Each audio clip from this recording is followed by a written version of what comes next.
Welcome. Primary upper primary TET এবং আমাদের এসএলএসটির education বিষয়ে গুরুত্বপূর্ণ একটি টপিক হচ্ছে বৃদ্ধি ও বিকাশ, গ্রোথ অ্যান্ড ডেভেলপমেন্ট।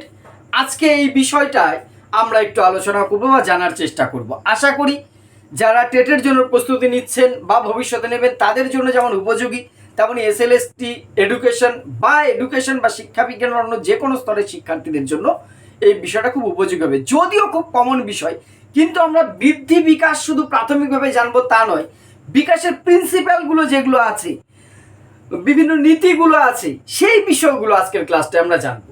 কথা না বাড়িয়ে প্রথমেই আসি, বৃদ্ধি ও বিকাশ দুটো আমরা সাধারণ অর্থে দুটোকে একই অর্থে বাংলায় ব্যবহার করি অনেক সময়। বৃদ্ধি বিকাশ প্রায় একই জিনিস, কিন্তু মনোবিদ্যার ভাষায় বা শিক্ষা বিজ্ঞানের ভাষায় এই দুটো জিনিসের মধ্যে কিন্তু বহু তফাৎ রয়েছে।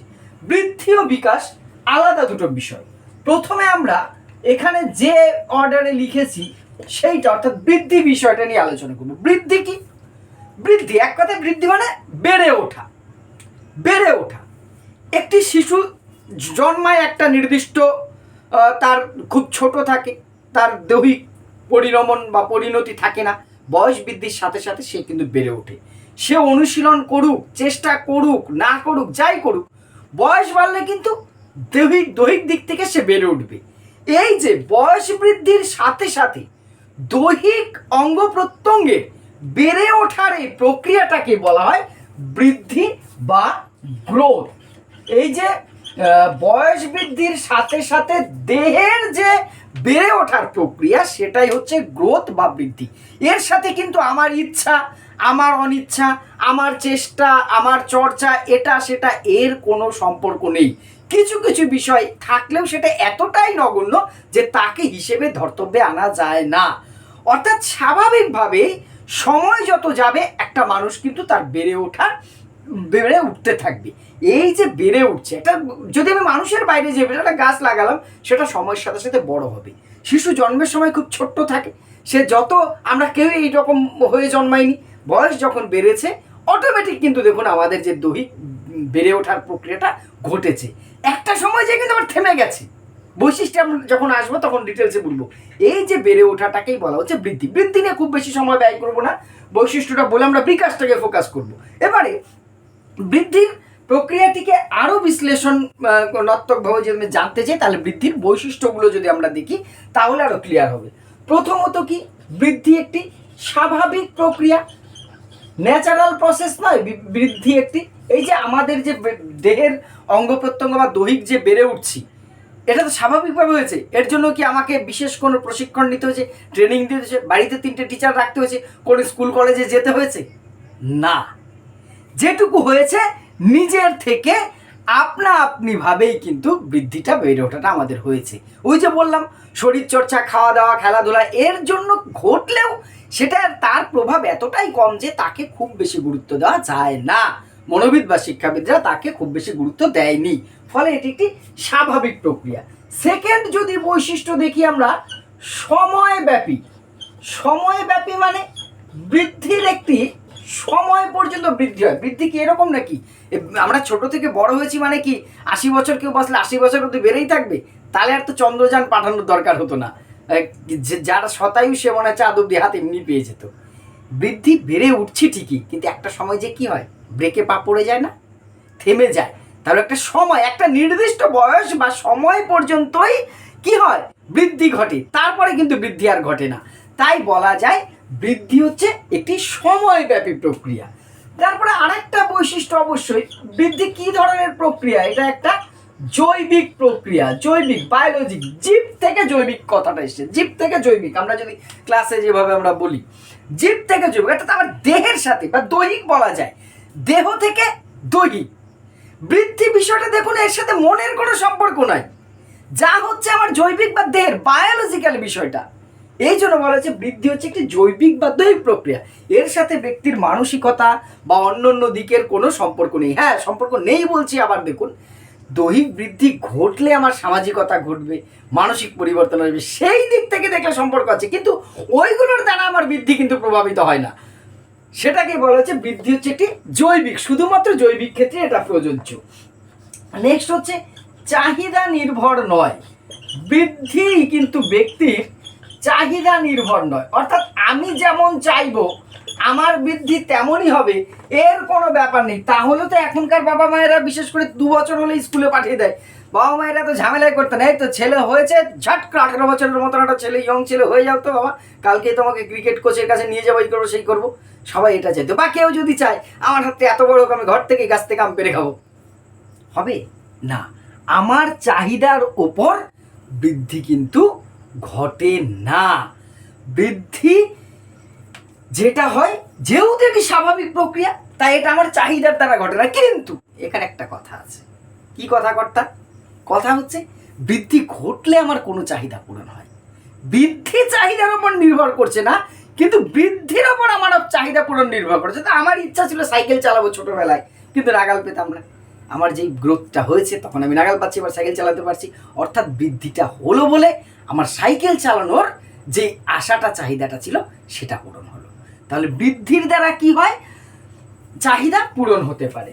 নেক্সট হচ্ছে ব্যক্তি ভেদে পৃথক হয়। আমি পুরোটা লিখলাম না, শুধু পৃথক হয় কথাটা লিখলাম। ব্যক্তি ভেদে পৃথক মানে আমার বয়সী কেউ আমার চেয়ে অনেক লম্বা, আমি একটু শর্ট হাইট, কেউ রোগা, কেউ একটু হেলদি হয়, তাই নয় কি?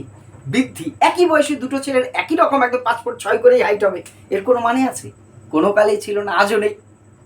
বৃদ্ধি হচ্ছে কি তাহলে?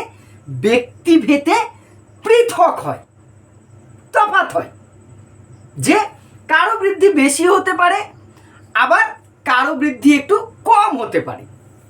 এইটার কোনো কংক্রিট নিয়মের মধ্যে পড়ে না। ব্যক্তিভেদে কিন্তু বৃদ্ধি পৃথক হয়। আর একটা, এটা বিকাশের ক্ষেত্রেও আমরা দেখবো, আর বিশেষ বাড়াচ্ছি না, বহু বৈশিষ্ট্য আছে, কিন্তু ক্লাসটা অত্যাধিক বড় করতে চাইছি না। ধারাবাহিক বৃদ্ধি একটি ধারাবাহিক প্রক্রিয়া, কন্টিনিউয়াস প্রসেস। জন্মের পর থেকে বৃদ্ধি কিন্তু যে বয়স অবধি হবে, সময় বলেছি, যে বয়স অবধি বৃদ্ধিটা হবে সে বয়স অবধি কিন্তু কন্টিনিউ চলতে থাকে। কোনো একটা স্তরে এসে 8 বছর হয়েছে, একটু রেস্ট 6 মাস, তারপর আবার বৃদ্ধি শুরু হবে, এরকম কোনো ব্যাপার কিন্তু নেই। বৃদ্ধি হচ্ছে কি একটি ধারাবাহিক প্রক্রিয়া। সময়ের সাথে সাথে বৃদ্ধি কিন্তু ব্যক্তির মধ্যে চলতেই থাকে। তাহলে আশা করি বৃদ্ধি বিষয়টা ক্লিয়ার করতে, গ্রোথ ক্লিয়ার হয়েছে আমাদের, যে জন্মের পর থেকে বয়স বৃদ্ধির সাথে সাথে দৈহিক অঙ্গ প্রত্যঙ্গের যে বেড়ে ওঠার প্রক্রিয়া, তাকেই বলা হচ্ছে বৃদ্ধির বৈশিষ্ট্য। এটি একটি ন্যাচারাল প্রসেস, স্বাভাবিক প্রক্রিয়া, সময়ব্যাপী, নির্দিষ্ট সময় পর্যন্ত ঘটে, তারপরে বন্ধ হয়ে যায়। জৈবিক বা বায়োলজিক্যাল বা দৈহিক, এটা দৈহিক ক্ষেত্রে শুধু ঘটে, চাহিদা নির্ভর নয়, ব্যক্তির চাহিদার উপর তার বৃদ্ধি নির্ভর করে না, ব্যক্তিভেদে পৃথক হয়, আর এটি একটি ধারাবাহিক প্রক্রিয়া।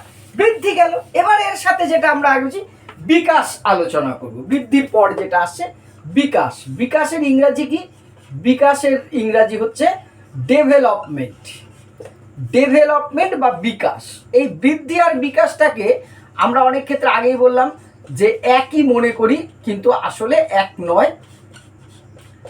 বিকাশ হচ্ছে বয়স বৃদ্ধির সাথে সাথে দৈহিক অঙ্গ প্রত্যঙ্গের বৃদ্ধি তো ঘটছে, তার সাথে সাথে ব্যক্তির দৈহিক বৃদ্ধির সাথে সাথে সামাজিক, নৈতিক, আধ্যাত্মিক সমস্ত দিকের যে উন্নতি, সব দিকের যে উন্নতির প্রক্রিয়া, তাকে বলছে বিকাশ। শুধু দৈহিক নয়, দেহের শুধু বড় হলে হবে না, তাকে ইউজ করতে জানা। আমার কাছে অস্ত্র থাকলেই আমি যুদ্ধে জয়লাভ করবো না, অস্ত্রটা চালানো জানতে হয়।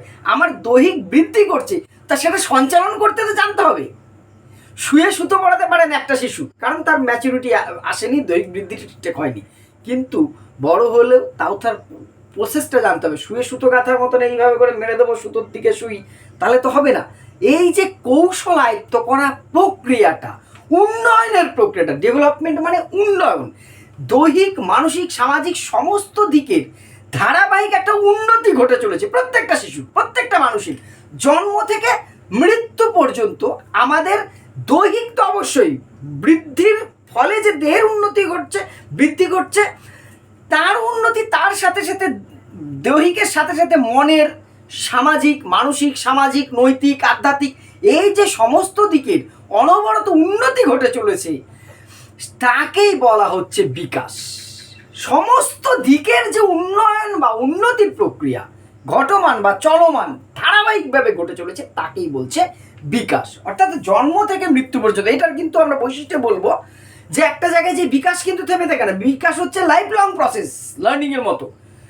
সমস্ত দিকের উন্নতি বা কুশলতার যে প্রক্রিয়া সেটাকেই বলছে বিকাশ। এবার বিকাশের যদি বৈশিষ্ট্যগুলো আমরা দেখি তাহলে আমাদের কাছে আরো ক্লিয়ার হয়ে যাবে। বিকাশের প্রথম বৈশিষ্ট্য হচ্ছে বিকাশ হচ্ছে জীবনব্যাপী প্রক্রিয়া। জীবনব্যাপী মানে লাইফ লং প্রসেস। প্রথমেই আমি যেটা বললাম, বৃদ্ধি যেমন বলা হয়েছিল একটি নির্দিষ্ট সময় যে বৃদ্ধি থেমে যায় আর কিন্তু বড় হবে না, কিন্তু বিকাশ আমরা সারা জীবন ধরে কোনো না কিছু ডেভেলপ ঘটতে পারি। হয়তো বয়স কারো 50 হয়ে গেছে, তার দৈহিক দিক থেকে তার উন্নতি হচ্ছে না, কিন্তু কোনো একটা নতুন কোনো সঞ্চালন কোনো কিছু একটা সে শিখলো, তার মনের মধ্যে একটা চিন্তা ভাবনার উন্নতি হলো, তার মানসিক বিকাশ ঘটলো। সে সমাজে নতুন একটা পরিস্থিতিতে গেল, যে সমাজে সে কখনো যায়নি, ওই সোসাইটিতে যায়নি, সেখানে যে তার আদব কায়দাটা একটু শিখলো, তাহলে তার সামাজিক বিকাশ ঘটলো। এইখানে কি ধরনের ব্যবহার করতে হয় সেইটা শিখলো, তার সামাজিক বিকাশ ঘটলো। একটা নৈতিক কোনো একটা পাঠ দেখলো, সে টিভিতে সিরিয়াল দেখে হোক, বন্য কারো গল্প শুনুক, তার মধ্যে একটা নৈতিকতা গড়ে উঠলো, না এইটা করা উচিত, এইটা করো, আমি এতদিন তো এটা জানতাম না। এই যে তার নৈতিক বিকাশ ঘটলো, যে কোনো বয়সে হতে পারে। এই যে জীবনব্যাপী আমাদের চারিদিকের অলরাউন্ড যে উন্নয়নের প্রক্রিয়া, উন্নতির প্রক্রিয়া, তাকে বলছি বিকাশ। তাহলে এটা সারা জীবন ধরে করতে পারে, সরি, কোনো জায়গায় থামার ব্যাপার নেই। নেক্সট 2 নম্বর বৈশিষ্ট্য হচ্ছে নিরবিচ্ছিন্ন প্রক্রিয়া। নিরবিচ্ছিন্ন মানে হচ্ছে কন্টিনিউয়াস। বাঙালি ইংরাজি ভালো বুঝি আমরা। কন্টিনিউয়াস প্রসেস, অর্থাৎ বিকাশ ওই বৃদ্ধির ক্ষেত্রে বিকাশ কোনো একটা বয়স নেই যে জন্ম থেকে শুরু হয়েছে, 0 বয়স থেকে 10 বছর এসে 6 মাস রেস্ট, তারপর আবার শুরু হবে, এরকম কোনো ছেদ নেই। বিরামহীনভাবে চলতে থাকে, নিরবিচ্ছিন্নভাবে। বিকাশ হচ্ছে একটি নিরবিচ্ছিন্ন প্রক্রিয়া, কন্টিনিউয়াস, চলতেই থাকে। জন্ম থেকে মৃত্যু পর্যন্ত ব্যক্তির বিকাশ সর্বদাই ঘটতে থাকে, কোনো একটা স্তরে এসে কিন্তু থেমে যায় না, তাই এটাকে বলছে নিরবিচ্ছিন্ন প্রক্রিয়া। নেক্সট হচ্ছে বিকাশের আর একটা বৈশিষ্ট্য যদি আমরা দেখি, সেটা হচ্ছে জটিল প্রক্রিয়া। আমি প্রক্রিয়া কথাটা লিখলাম না, বিকাশ একটা জটিল প্রক্রিয়া। কেন জটিল প্রক্রিয়া? বিকাশ জটিল হচ্ছে কোনো বয়সে বিকাশ দ্রুত গতিতে ঘটে, আবার একটু থেমে যায়। দেখুন শিশুদের, আমরা এরপরে ডেভেলপমেন্টের যে স্টেজ পড়বো, আজকের ক্লাসটা না হলে পরের ক্লাসটা খুব ইন্টারেস্টিং, বিভিন্ন ওখানে ব্যাখ্যাগুলো পড়বো। কোনো একটা বয়সের ছেলে মেয়েদের দেখবেন বিকাশটা মানে হাতে পায়ে বেড়ে উঠছে, তার চালচলন খুব অন্যরকম হচ্ছে, কোনো একটা জায়গায় থেমে যাচ্ছে। শৈশবে গ্রোথটা খুব বেশি হয়, তারপরে একটু থেমে যায়। কৈশোরকালে ছেলেদের তুলনায় মেয়েদের বিকাশ একটু বেশি হয় প্রথমে, আবার কৈশোরের শেষের দিকে ছেলেদের ডেভেলপমেন্টটা বেশি হয় দৈহিক ক্ষেত্রে। মানসিক ক্ষেত্রে উল্টোটা হয়, মেয়েদের ডেভেলপমেন্টটা অনেক আগে হয়, ছেলেদের একটু পরে হয়। তাহলে কি হচ্ছে, একটা জটিল, কোন বয়সে কার বিকাশ বেশি হবে, কোন বয়সে কার কোন বিকাশ, কখনো কারোর দৈহিক বিকাশটা বেশি হয় কিন্তু মানসিক বিকাশটা কম হয়, আবার কোনো একটা বয়সে যে কারোর মানসিক বিকাশটা কম হয়, দৈহিক বিকাশ, এই যে এইরকম উল্টোপাল্টা। কখনো সামাজিক বিকাশ খুব বেশি হয়, কখনো সামাজিক বিকাশের কম হওয়ার কারণে ব্যক্তি নিজেকে গুটিয়ে নেওয়ার চেষ্টা করে, কোথাও খোলামেলা আলোচনা করতে পছন্দ করে। কোন সময় কি হবে এটা ডাইরেক্ট একটা প্যারামিটার মেনে যে সবার ক্ষেত্রে হবে তা নয়, তাই এটা খুব একটা কমপ্লেক্স ব্যাপার, একটা জটিল একটা বিষয় বিকাশকে বিশ্লেষণ করাটা। তাই বলা হচ্ছে বিকাশ হচ্ছে জটিল একটি প্রক্রিয়া। নেক্সট হচ্ছে বিকাশের আর একটা বৈশিষ্ট্য আছে, বিকাশ হচ্ছে পরিবর্তনশীল। এই আগেরটার সাথে সম্পর্ক রেখেই এই বৈশিষ্ট্যটা আমার মনে হলো, তাই বললাম। পরিবর্তনশীল মানে বিকাশ কিন্তু একই রকমভাবে সারা জীবন চলে তা নয়, বিভিন্ন বয়সে বিকাশের তারতম্য ঘটে, চেঞ্জ হয়, পরিবর্তন হয়, তাই এটাকে বলছে পরিবর্তনশীল প্রক্রিয়া। নেক্সট এইটা খুব ইম্পর্টেন্ট একটি পয়েন্ট, সেটা হচ্ছে ব্যক্তিগত প্রক্রিয়া। বিকাশ অর্থাৎ আমার বিকাশ আর আপনার বিকাশ একই রকম হবে তার কোনো মানে নেই। আপনার সাথে আমার ডেভেলপমেন্ট, রামের সাথে শ্যামের, যে ভাই বোনের সাথে, দুই বন্ধুর সাথে, সবার বিকাশের স্তরে কিন্তু আলাদা আলাদা হবে। এক একজনের দৈহিক বিকাশ এক এক রকম, এক একজনের মানসিক বিকাশ এক এক রকম, এক একজনের নৈতিক বিকাশ এক এক রকম, এক একজনের সামাজিক বিকাশ এক এক রকম। অর্থাৎ ব্যক্তি ভেদে কি হবে, আপনার যে তফাৎ হবে, পরিবর্তন হবে। তাই বলা হয় বিকাশ হচ্ছে একটি ব্যক্তিগত প্রক্রিয়া। সবার ক্ষেত্রে একই রকমভাবে বিকাশ ঘটবে তা কিন্তু নয়, তাই বিকাশ হচ্ছে একটি ব্যক্তিগত প্রক্রিয়া। নেক্সট হচ্ছে বংশগতি ও পরিবেশের প্রভাব। বংশগতি ও পরিবেশের প্রভাব বিকাশের ক্ষেত্রে, ব্যক্তির বিকাশের ক্ষেত্রে এই দুটো জিনিসের খুব প্রভাব পড়ে। এক হচ্ছে তার হেরিডিটি অ্যান্ড এনভায়রনমেন্ট, তার বংশগতি আর পরিবেশ। অর্থাৎ বিশেষ করে দৈহিক মানসিক ক্ষেত্রে তো খুব পড়ে। দেখবেন বাবা মা তার দৈহিক গঠন কিন্তু সন্তানরা পায় বা অন্য কারোটা পায়, যেটা বংশগতি, হেরিডিটি কথাটা সে হেরিডেটাস থেকে, যার অর্থ হচ্ছে উত্তরাধিকার সূত্রে প্রাপ্ত। অর্থাৎ মেজাজ, বাবা খুব বদরাগী হলে তার সন্তান অনেক সময় বদরাগী হয়। বাবার যদি গান বাজনায় আগ্রহ থাকে ছেলে মেয়েদের মধ্যে সেটা আসে। বাবা পলিটিশিয়ান হলে তার সন্তানটা পলিটিশিয়ান হওয়ার চান্স থাকে। অর্থাৎ তার বিকাশের ক্ষেত্রে বংশগতি এবং পরিবেশ, যে পরিবেশে থাকছে সেই পরিবেশে কিন্তু একটা প্রভাব আপনার যে শিক্ষার্থীদের মধ্যে মানে ব্যক্তির মধ্যে দেখা যায়। অর্থাৎ বংশগতি এবং পরিবেশের প্রভাব কিন্তু এইটা ব্যক্তিদের মধ্যে পড়বে বিকাশের ক্ষেত্রে। তাই বিকাশের অন্যতম একটি বৈশিষ্ট্য হচ্ছে বংশগতি ও পরিবেশের প্রভাব থাকে। এই হলো বিকাশ বৈশিষ্ট্য। বললাম আরও অনেক আছে, বেশি বলবো না বলছি, আমাদের মেন যেটা প্রিন্সিপালটা আজকে জানবো আরও, জীবনব্যাপী নিরবিচ্ছিন্ন জটিল পরিবর্তনশীল ব্যক্তিগত প্রক্রিয়া, বংশগতি ও পরিবেশের প্রভাব। এইবার এই ডেভেলপমেন্টের ক্ষেত্রে কতগুলো প্রিন্সিপাল আছে, নীতি আছে বিকাশের। ব্যক্তি জীবনের বিকাশ কতগুলো নির্দিষ্ট নীতি মেনে পরিচালিত হয়। তার মধ্যে দুটো যেমন বিশেষ গুরুত্বপূর্ণ নীতি আছে, একটা হচ্ছে সেফালেক্টেটাল নীতি আছে, আর একটা আছে আপনার প্রক্সিমোভিস্টাল নীতি। এই দুটো নীতি পরে আসছি, খুব ইম্পর্টেন্ট সেটা। তার আগে কমন কতগুলো নীতি, বিকাশের কতগুলো প্রিন্সিপাল বা নীতি আছে সেগুলো আমরা দেবো। প্রথম হচ্ছে বিকাশ একটি কতগুলো নীতি মেনে হয়। এবার এখানে কিন্তু আপনি কিছু বৈশিষ্ট্যের সাথে মিল পাবেন, সবগুলো নয়। বিকাশের একটা ধারাবাহিকতা থাকে, নির্দিষ্ট ধারাবাহিকভাবে বিকাশটা ঘটে, কন্টিনিউয়াস ঘটে। অর্থাৎ একটা স্তরের বিকাশ শেষ হচ্ছে, শৈশবের পরে বাল্য কন্টিনিউ শুরু হয়ে যাচ্ছে কিন্তু। অর্থাৎ শৈশবের বিকাশগুলো কতগুলো নিয়ম মেনে হচ্ছে, তারপরে বাল্যকাল শুরু হচ্ছে কতগুলো নিয়ম মেনে হচ্ছে, শৈশবের পরে বাল্যর পরে কৈশোর প্রাপ্তবয়স্ক, কন্টিনিউয়াস যেমন চলছে, কিন্তু একটা ধারাবাহিকতা তার মধ্যে কিন্তু থাকছে। এইটা একটা ব্যাপার। বিকাশের আরেকটা নীতি হচ্ছে অনুমানযোগ্য বা পূর্বানুমানযোগ্য। অনুমানযোগ্য কি? একটা শিশুকে বা বালক বালিকাকে দেখে তার বিকাশের ধারাটা অনুমান করা যায়। আমরা দৈহিক ক্ষেত্রে এই ছেলেটা লম্বা চড়া হবে খুব বাবার মতো, এর বেশি হাইট হবে না, খুব বুদ্ধিমান হবে, খুব তীক্ষ্ণ ক্রিয়েটিভিটি আছে ছেলে মেয়েটির মধ্যে, বড় হয়ে জুয়েল হবে। আমরা বলি তো কি দেখে বলি? তার আমরা কি সবাই জ্যোতিষ নাকি? অনুমান, তার ডেভেলপমেন্টটাকে আমরা অনুমান করি, অর্থাৎ অনুমান করা যায়। পূর্বের বিকাশের পূর্ব থেকেই, অর্থাৎ কিছু সিমটম দেখেই আমরা কি করতে পারি, অনুমান করতে পারি যে এই ব্যক্তির বিকাশটা এই রকমভাবে হতে পারে, আবার নাও হতে পারে, এর দ্বারা কিছু হবে না। অর্থাৎ আমরা কিন্তু কি করি, অনুমান করি, পূর্ব অনুমান করা যায়। তারপরে যেটা বিকাশের আরেকটা নীতির মধ্যে ভিন্নতা, যেটা ব্যক্তি স্বাতন্ত্রতা বলি আমরা।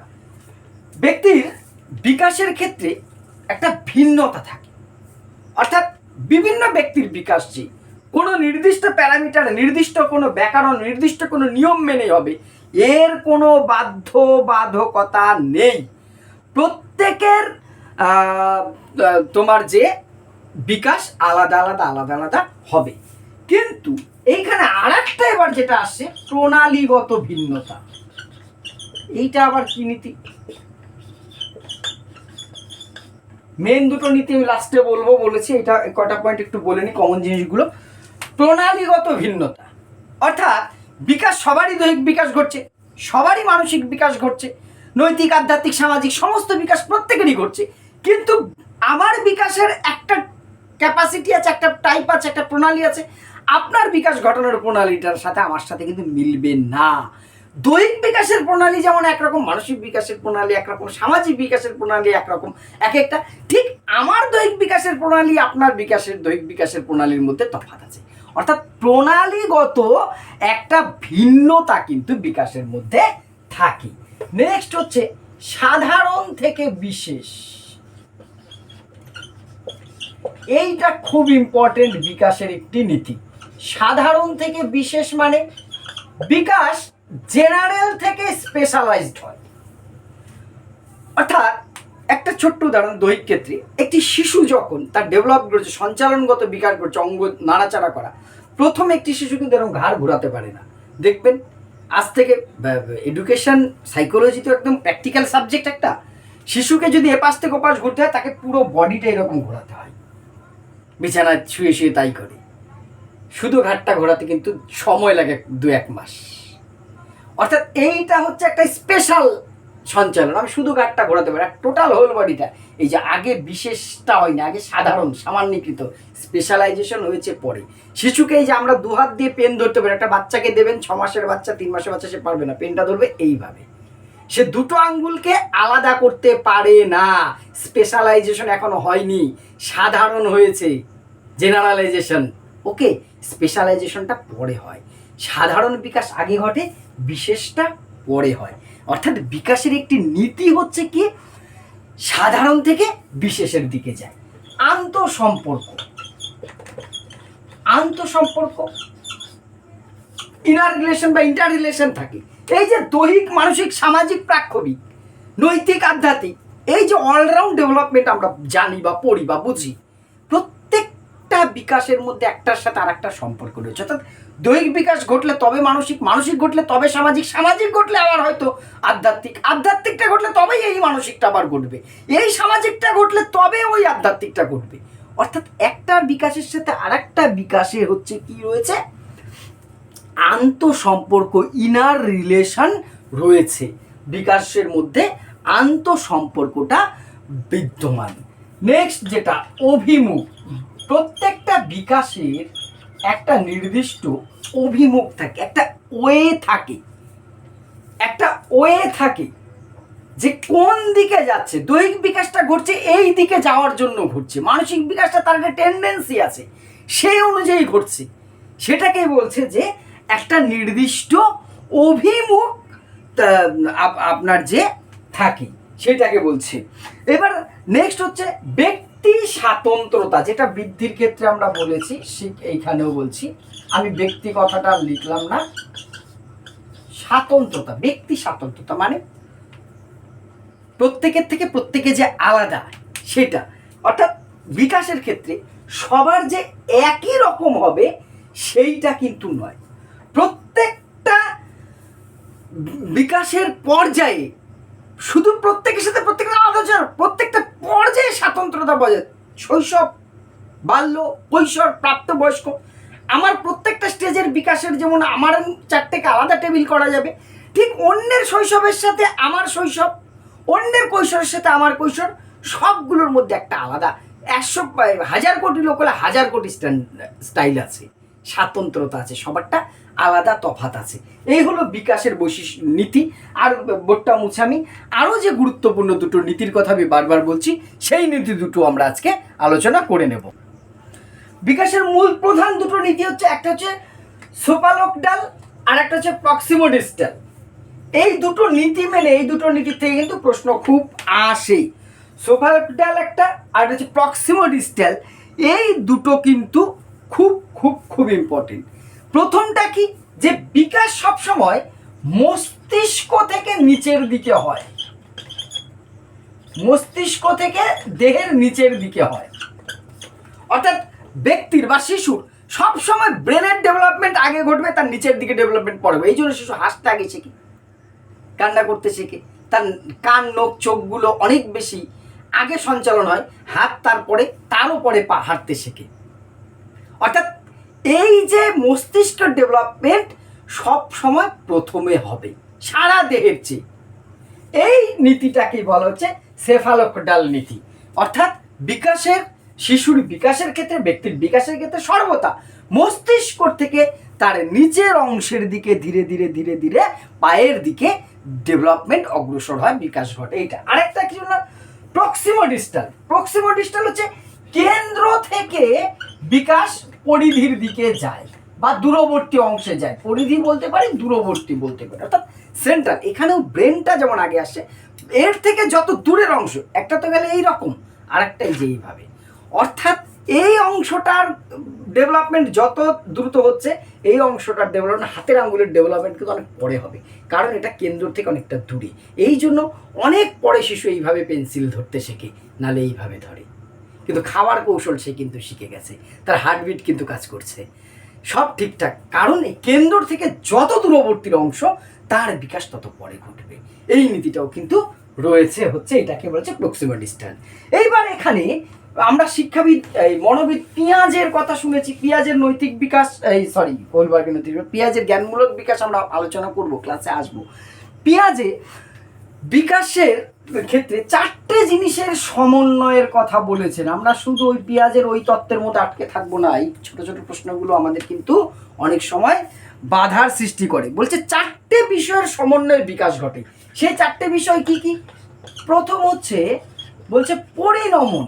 এই পরিণমন ম্যাচুরেশন আমার অলরেডি ক্লাস দেওয়া আছে, প্লে লিস্টে দেওয়া আছে, টেট প্লে লিস্টে পেয়ে যাবেন। এছাড়া আমি এই ডেসক্রিপশনে প্লে লিস্টটা দিয়ে দেব। পরিণমন। সেকেন্ড হচ্ছে অভিজ্ঞতা। 4টে এরকম জিনিস আছে: পরিণমন, অভিজ্ঞতা, সামাজিক সফলতার ভারসাম্যতা,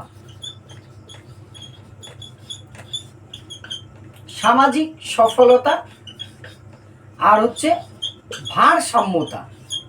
পেঁয়াজে বলছেন এই 4টে জিনিসের যদি সমন্বয় ঘটে, কি কি বললাম? পরিণমন, অভিজ্ঞতা, সামাজিক সফলতা আর হচ্ছে কি ভারসাম্যতা। এই 4টে জিনিসের যদি সমন্বয় ঘটে, এই 4টে জিনিসের সমন্বয় ঘটলে তবেই একজন ব্যক্তির সঠিক বিকাশ ঘটতে পারে। পরিণমন, অভিজ্ঞতা, সামাজিক সফলতা, সামাজিক সঞ্চালনতা বা সঞ্চালন, সামাজিক সঞ্চালন বা সঞ্চালনতা, সামাজিক সঞ্চালন, ভারসাম্যতা। এই 4টে জিনিসের পরিণমন, ব্যক্তির নিজের অভিজ্ঞতা, সামাজিক বিভিন্ন অভিজ্ঞতা আমাদের মধ্যে যে ট্রান্সফার হয়, সঞ্চালন ঘটে সেইগুলো, আর হচ্ছে তার মধ্যে ভারসাম্যতা। এই 4টে জিনিসের মধ্যে সঠিক সমন্বয় যদি ব্যক্তি করতে পারে তবেই কিন্তু তার সঠিক বিকাশ ঘটবে। এই গেল বিকাশের নীতি। এইবার আসতে হবে আমাদের কি, বিকাশের উপর কার কার প্রভাব পড়ে, কোন কোন বিষয়ের উপর বিকাশ ডিপেন্ড করে।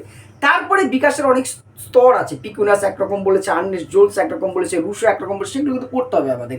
কোন স্তরে কোন শিক্ষা আছে, একটা ক্লাসে তো এত কিছু আলোচনা করা সম্ভব না, অনেক বড় হয়ে যাবে, অলরেডি অনেক বড় হয়ে গেছে। তাই পরবর্তী ক্লাসে আমি নিশ্চয়ই আলোচনা করব। আমার ভুল ত্রুটি আর আপনাদের মতামত অবশ্যই কমেন্ট বক্সে জানাবেন। ধন্যবাদ।